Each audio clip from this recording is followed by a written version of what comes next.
তো একদিকে যেমন মোহনবাগান তারা কিন্তু দুর্দান্ত পারফরমেন্স করছে, আর অপরদিকে কিন্তু ইস্ট বেঙ্গল তারা কিন্তু আপকামিং সিজনের জন্য তাদের ঘর অলরেডি কিন্তু গোছানো শুরু করে দিয়েছে। তো ইন্ডিয়ান স্পোর্টসের সবাইকে স্বাগত। তো আবারও কিছু ইন্ডিয়ান ফুটবলের ইম্পর্টেন্ট আপডেটস নিয়ে চলে এসেছি। তাছাড়া কিন্তু ইস্ট বেঙ্গল মোহনবাগানের আপডেট থাকছে। তো ভিডিওটা শুরু করার আগে রেগুলারলি যেটা বলে থাকি, যারা আমার ভিডিও দেখছো আর এখনো চ্যানেলটা সাবস্ক্রাইব করনি, তো প্লিজ চ্যানেলটা সাবস্ক্রাইব করে দাও, রেগুলার আপডেট পাবে। তাছাড়া ম্যাচ ডে ব্লগ, আর যারা কিন্তু এখন আমার ইনস্টাগ্রাম পেজ ফলো করি, তো প্লিজ ইনস্টাগ্রাম পেজটা গিয়ে ফলো করো। তো নিচে কিন্তু ইনস্টাগ্রাম পেজের লিঙ্কটা দেওয়া আছে। তো চলো ভিডিওটা শুরু করা যাক। তো যেটা বলছিলাম, কালকে কিন্তু দুর্দান্ত একটা ম্যাচ ছিল, যেখানে কিন্তু মোহনবাগান ফেস করেছিল কেরালা ব্লাস্টার্সের সাথে। তো ম্যাচটা এই কারণে দুর্দান্ত, কারণ কালকে কিন্তু মোহনবাগান দুর্দান্ত পারফরমেন্স করেছিল, আর অপরদিকে কিন্তু কেরালা ব্লাস্টার্স তাদেরকে অ্যাজ আ হার্ড টিম, তাও আবার তাদের হোম গ্রাউন্ডে গিয়ে মোহনবাগান হারিয়ে এসছে, এটা কিন্তু একটা বড় ব্যাপার। কালকে কিন্তু কিছু দুর্দান্ত গোল মোহনবাগান সমর্থনটা দেখতে পেয়েছে। তাছাড়া কিন্তু আরমান্দ সাদিকও সেই হাফ ভলির গোলটা, সেটা কিন্তু দেখার মতো ছিল।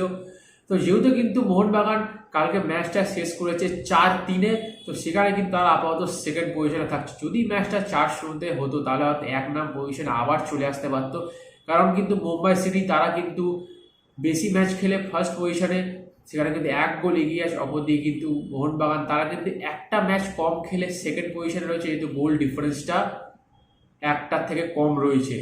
এই ম্যাচটা যদি আমরা পুরোপুরি দেখি, তো এখানে কিন্তু 4 গোলের বেশি গোল হয়, কারণ এখানে কিন্তু জেসন কামিংস থেকে শুরু করে লিস্টন প্লাস অনেক কটা সুযোগ পেয়েছে। হয়তো আমার পার্সোনালি আমি ম্যাচটা দেখে যা বুঝলে, ওখানে কিন্তু 7 থেকে 8টা মিনিমাম একটা গোল হলে পারতো।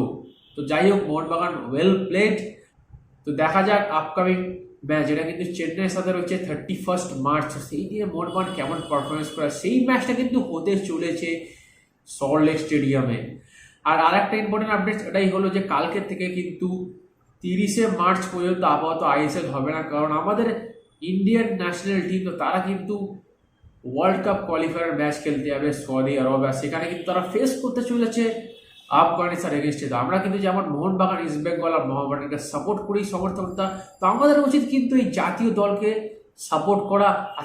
তো এবার একটু চলে আসি ইস্ট বেঙ্গলের আপডেট নিয়ে। তো ইস্ট বেঙ্গল কিন্তু অলরেডি তারা কিন্তু আপকামিং সিজনের জন্য ঘর গোছানো শুরু করে দিয়েছে, কারণ তারা কিন্তু অলরেডি কথাবার্তা চালাচ্ছে গ্রিক স্ট্রাইকার ডিম্যান্টোকোসের সাথে, যে কিন্তু অলরেডি কেরালা ব্লাস্টার্সের হয়ে খেলছেন। তো দেখা যাক এই স্ট্রাইকারটাকে কনফার্ম করতে পারে কিনা চেন্নাইয়ান এফসি। তো তারা কিন্তু কথাবার্তা চালাচ্ছে ওড়িশা এফসি সেন্টার ব্যাক লাল লিন ডিলানার সাথে।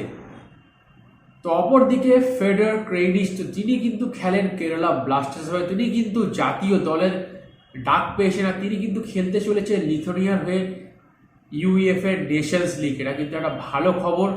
আর অপরদিকে অ্যাড্রিয়ান লুনা, তো তিনি কিন্তু একটা ক্ষোভ প্রকাশ করেছেন যে তিনি কিন্তু 2 থেকে 4 বছর পরে কোচিং ক্যারিয়ার শুরু করতে চলেছে।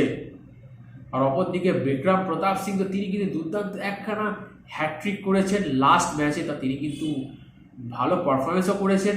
তো আজ কিন্তু ভিডিও এতটাই ছিল। তো till then goodbye, have a nice day and enjoy the beautiful game football.